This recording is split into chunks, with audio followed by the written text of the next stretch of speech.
eu, moi je trouve, un mauvais entourage. Mais sinon, elle était très bien partie. Elle était très bien partie. Et dans notre société, il faut qu'on apprenne à ne pas isoler les gens. Parce qu'en fait, vous savez, quand on isole quelqu'un, on l'enfonce.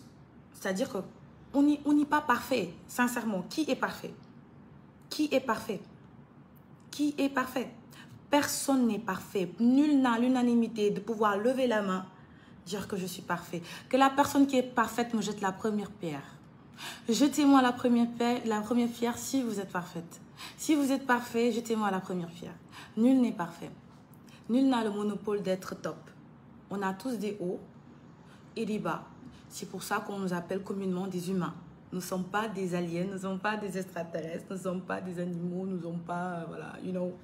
Nous sommes des gens, des humains, avec un cœur, avec des émotions, avec des pulsions. Et c'est ça, en fait, c'est ça la magie du truc. C'est ça qui fait que moi, tous les matins, je me dis Alhamdulillah. Pourquoi je dis Alhamdulillah? Parce que, you know, ça aurait pu être pire. Franchement. Je ne suis pas mieux que Jaina. Je ne suis pas mieux que Leïna. Aujourd'hui, c'est toutes deux célébrités qui sont dans des frasques de mœurs, qui ont des problèmes de mœurs. D'accord? Jusqu'à ce que ça ait une ampleur juridique. Donc moi, je suis aussi connue qu'elle. On est tous dans le même domaine. Mais machallah, je touche du bois. Je ne suis pas dans cette logique-là. Je ne suis pas dans ce cas-là. Donc, est-ce que loolu noonu war na tax ñoom ñi nekk ci cas boobu noonu man ma leen di moquer? Est-ce que war na tax ñuy moquer? Parce que même pour des benn fan, on a apprécié le travail de Leïna en tant qu'actrice, en tant que présentatrice, whatever what she was doing on the TV show and stuff. Moi, j'ai beaucoup aimé de regarder Mbettel. Elle m'a beaucoup appris Mbettel avec Leïna. Aujourd'hui, j'apprends que Leïna est emprisonnée de 3 mois. Elle a reçu une peine de 3 mois d'emprisonnement. Ce qui veut dire qu'elle a un casier judiciaire. Pourquoi? Pour des histoires de mœurs. Est-ce que je vais rire de Leïna?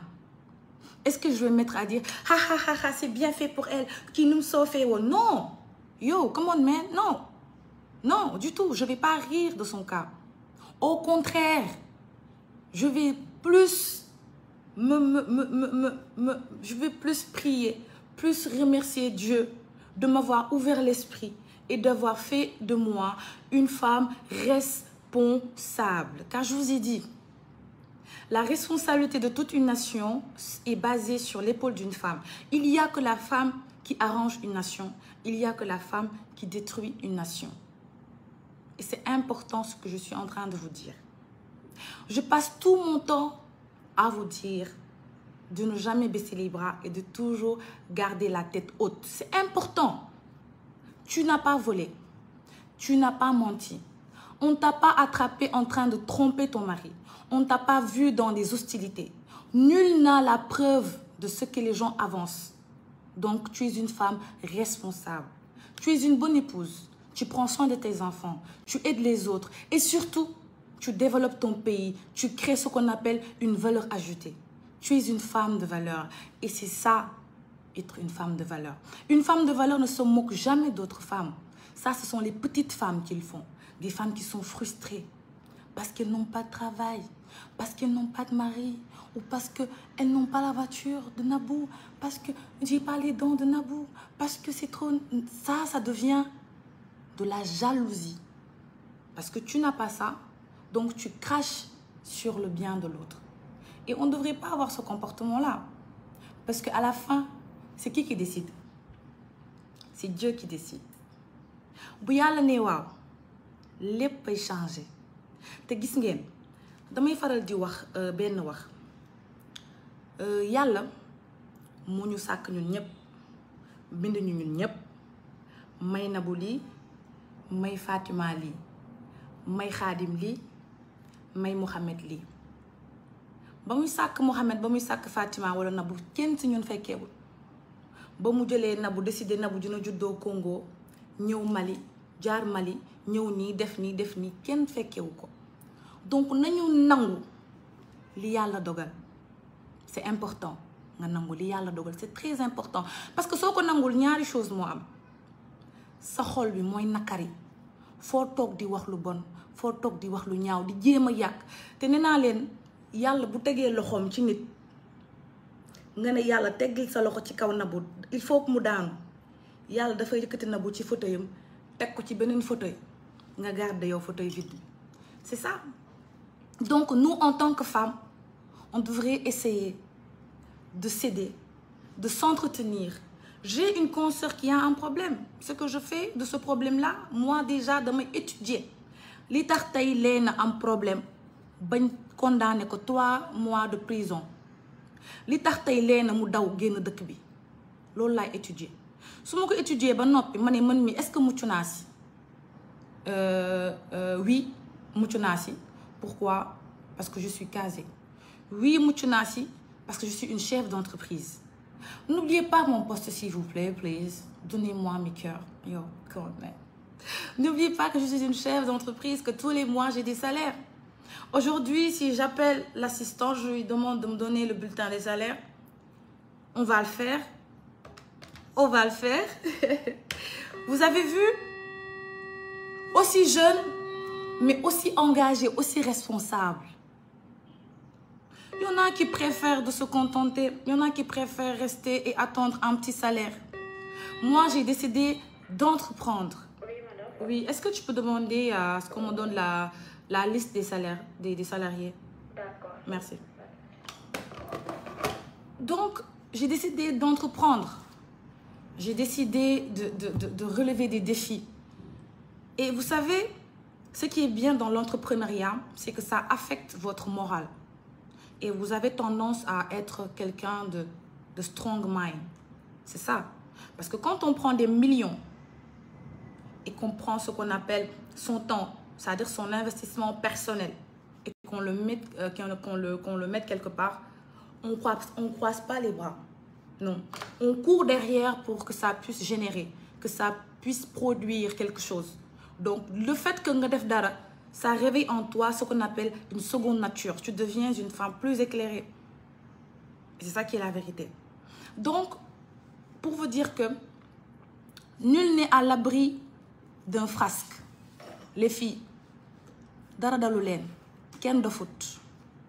Ñun ñëpp xam nañ. Nul n'est à l'abri des frasques. Yow mi may seetaan yaa ngi def entrée, yaa ngi def loo xam ne bu ko waxuma la Nabou de. mais bu ko sa yaay yëgoon gàcce topp la bu ko sa baay yëgoon gàcce topp la bu ko say rakk yëgoon gàcce topp la mais yow yaay osé pointer du doigt ne diw baaxut.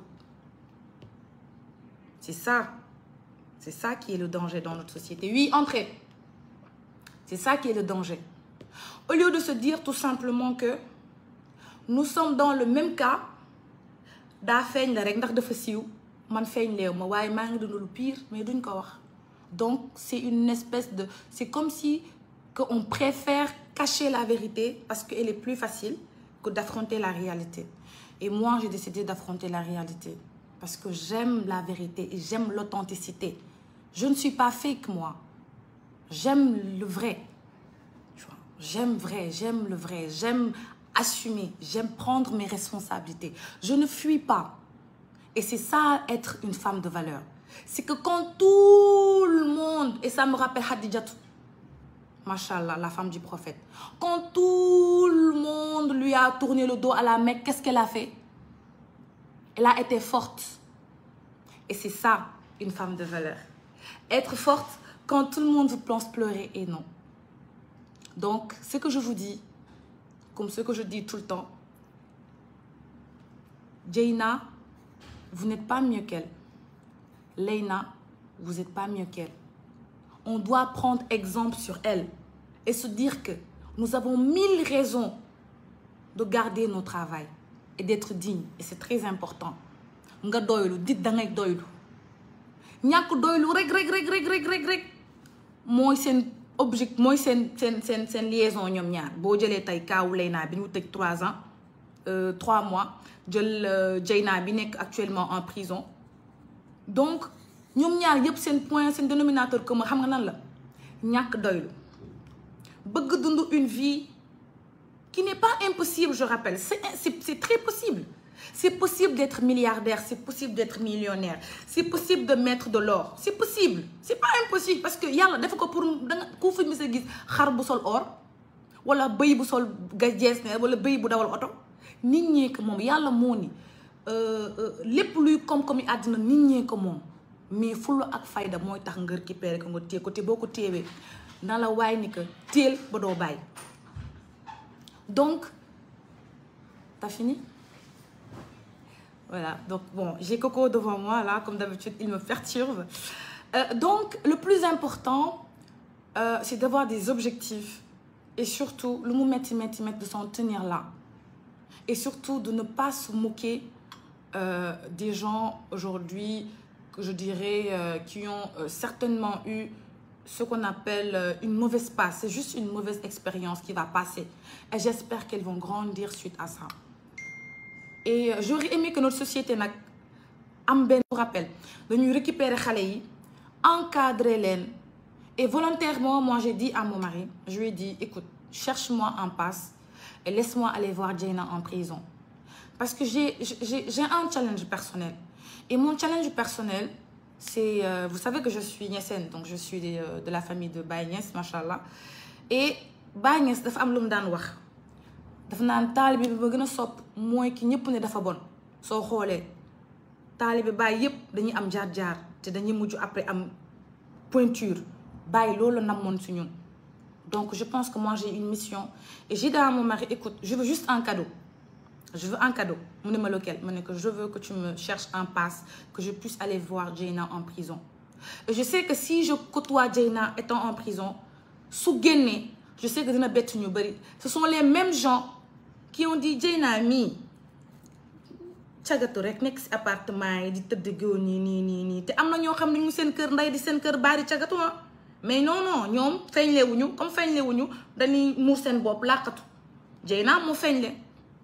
mais ñu bët ñi man Sénégal li ma fi xam dafa bëri mais doo mën a wax parce que xam nga kilifa bokkut ak kii doo mën a wax lépp daal dañuy mujj assimiler rek comme maslaa ko noonu. Donc ñu bëri dañuy critiquer loo xam ne au fond xamuñu lan moo ko motiver. Et je pense que nit ki am na étape bu muy toll nekkatul pour xam la ko def loolu fexe ko see génnee bu pare ba mu génn si moom en personne dana na ni j'ai fait ça parce que dama bëggoon siiw parce que dama bëggoon am oto parce que dama bëggoon nii. Donc les gens ils ont besoin d'un encadrement. Et moi j'ai dit si j'ai un seul impact positif dans cette société là je vais le voir avec Dieyna parce que moi j'ai décidé de l'accompagner étant en prison. Pourquoi? Parce que je sais qu'elle a besoin d'assistance.